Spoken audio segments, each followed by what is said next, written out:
Selamat malam Sobat Investor, berjumpa lagi dengan saya Yanto Jantono, redaktur pelaksana idxchannel.com yang akan mengulas berita-berita terpopuler yang tersaji di IDX Channel. Ya Sobat Investor, bagaimana kabar Anda hari ini? Bagaimana pula kabar portofolio Anda sepanjang pekan ini?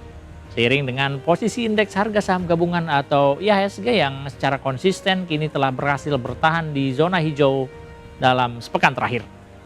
Sobat Investor, beragam perkembangan kondisi geopolitik internasional masih terus menjadikan kabar terbaru, di mana gagalnya upaya perdamaian yang coba digagas dalam pertemuan yang digelar di Islamabad, Pakistan, justru membuat peta perseteruan yang terjadi menjadi semakin kompleks dengan potensi bakal terlibatnya Cina dan Rusia dalam konfrontasi. Kondisi di atas tentu turut menjadi perhatian pelaku pasar, karena hal ini akan berpengaruh langsung terhadap dinamika harga komoditas global, termasuk juga kurs berbagai mata uang dunia, sehingga secara umum dapat mendorong perekonomian global ke dalam posisi yang lebih fluktuatif dan challenging. Meski demikian, sejumlah berita dan informasi seputar perkembangan bisnis emiten serta proyeksi pertumbuhannya di 2026 ini terpantau juga masih diminati dan turut menghiasi deretan berita-berita terpopuler idxchannel.com hari ini. Kondisi ini bisa sangat dipahami karena di tengah tekanan dan tantangan yang terjadi di bursa domestik terselip sebuah peluang bahwa dengan posisi indeks yang cenderung berada di level bawah, sehingga pendekatan yang jika dilakukan dengan pendekatan yang tepat, bukan tidak mungkin pelaku pasar dapat memanfaatkannya dengan menemukan saham-saham pilihan yang cukup prospektif namun dengan harga yang relatif miring.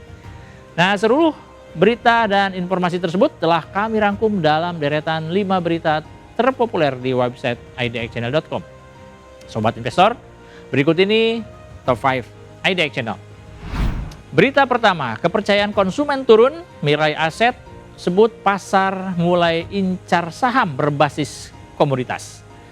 Membuka Top 5 edisi kali ini, kabar datang dari PT Mirai Aset Sekuritas Indonesia yang menyoroti tren pelemahan kepercayaan konsumen sebagai sinyal meningkatnya asas kehati-hatian di level rumah tangga di tengah ketidakpastian ekonomi dan tekanan global. Analisa ini didasarkan pada data Indeks Keyakinan Konsumen atau IKK yang tercatat turun ke level 122,9 pada Maret 2026 lalu, dari posisi bulan sebelumnya yang masih bertahan di level 125,2. Posisi ini sekaligus menjadi level terendah IKK dalam 5 bulan terakhir, yang meski masih berada di atas ambang optimisme di level 100-an, namun tren penurunan ini dinilai cukup krusial lantaran dapat mencerminkan perubahan ekspektasi konsumen terhadap prospek kondisi perekonomian ke depan. Dalam pandangan Mirai Aset Sekuritas Indonesia, tren pelemahan IKK juga mulai berdampak pada pola konsumsi masyarakat secara keseluruhan, di mana porsi penurunan paling dalam terjadi pada komponen ekspektasi aktivitas usaha yang turun 5,4 poin dan diikuti oleh ekspektasi ketersediaan lapangan kerja yang turun 3,7 poin serta ekspektasi pendapatan yang turun 3 poin. Selanjutnya kita berangkat ke berita kedua. Hypermart atau MPPA bidik right issue 1,2 triliun rupiah. Intip harga pelaksanaan dan rasio HMETD-nya. Usai berbincang soal tingkat keyakinan konsumen, kini kita beranjak pada rencana PT Matahari Putra Prima atau MPPA untuk melakukan penambahan modal dengan hak memesan efek terlebih dahulu atau PMHMETD alias right issue. Dalam aksi korporasi tersebut, MPPA rencananya bakal menerbitkan 23,99 miliar saham baru dengan harga pelaksanaan Rp50 per saham, sehingga dana segar yang bakal diterima perseroan dari aksi korporasi ini berpotensi mencapai 1,2 triliun rupiah.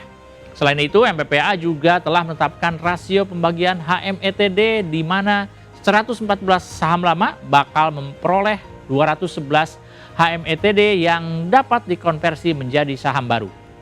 Sebagaimana dijelaskan dalam prospektus tambahan yang juga telah diterbitkan oleh manajemen perseroan pada Selasa 14 April 2026, PT Multipolar Tbk atau MPLL selaku pengendali perseroan telah menyatakan kesiapannya untuk melaksanakan seluruh haknya dari gelaran right issue kali ini. Tak hanya itu, pihak MLPL juga siap untuk bertindak sebagai pembeli siaga atau standby buyer dengan maksimal tambahan komitmen sebesar 378,4 miliar rupiah, sehingga secara total pihak MLPL telah mengalokasikan dana hingga 980 miliar rupiah untuk mendukung aksi korporasi anak usahanya ini. Berikutnya berita ketiga, BEI soroti rencana buyback LPKR 250 miliar rupiah. Ini respon manajemen. Sementara kabar kali ini datang dari Bursa Efek Indonesia atau BEI selaku regulator sekaligus operator pasar modal nasional yang tengah menyoroti langkah PT Lippo Karawaci Tbk atau LPKR yang tengah berencana melakukan pembelian kembali atau buyback saham dengan nilai maksimal yang disiapkan sebesar 250 miliar rupiah. Dalam rencana tersebut, LPKR siap membeli kembali hingga 3.289.473.684 saham atau setara dengan 4,6% dari modal ditempatkan dan disetor penuh oleh perseroan. Menurut manajemen LPKR, aksi buyback ini sengaja dilakukan dengan dilandasi keyakinan bahwa nilai intrinsik dan prospek jangka panjang bisnis perseroan masih belum sepenuhnya tercermin dalam posisi harga saham saat ini. Selain itu, langkah buyback juga sekaligus merupakan bagian dari strategi pengelolaan nilai atau value management yang dilakukan secara prudent dan terukur dengan mempertimbangkan kondisi pasar serta kinerja fundamental perseroan. Selanjutnya kita lanjut ke berita keempat.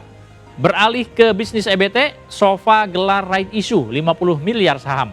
Ya, di berita lainnya, aksi right issue juga bakal dilakukan oleh PT Solusi Environment Asia Tbk atau SOFA sebagai bagian dari transformasi bisnis perseroan menuju bisnis baru yang bakal digeluti, yaitu sektor energi baru terbarukan atau EBT. Dalam aksi korporasi yang tengah disiapkan tersebut, pihak SOFA telah bersiap untuk menerbitkan sebanyak-banyaknya 50 miliar saham baru dengan nilai nominal sebesar Rp10 per saham.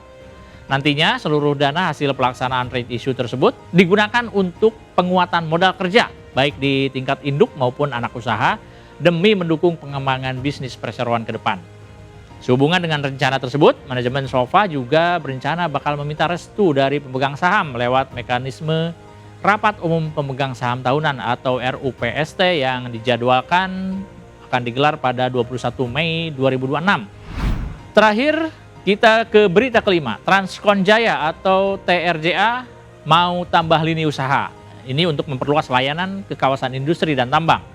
Sobat Investor, menutup program Top 5 edisi kali ini, kami juga akan membahas kabar terbaru dari PT Transkon Jaya Tbk atau TRJA yang baru saja menyatakan minatnya untuk menambah lini usaha baru sebagai penunjang aktivitas bisnis perseroan seiring dengan semakin berkembangnya usaha perseroan sejauh ini.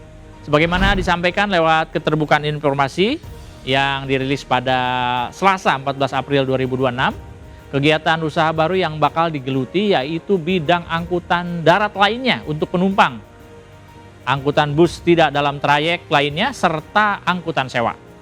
Rencana penambahan kegiatan usaha ini sengaja dilakukan TRJA mengingat besarnya permintaan pasar atas usaha perseroan, sehingga semakin banyak inovasi bisnis yang bisa dilakukan ke depan.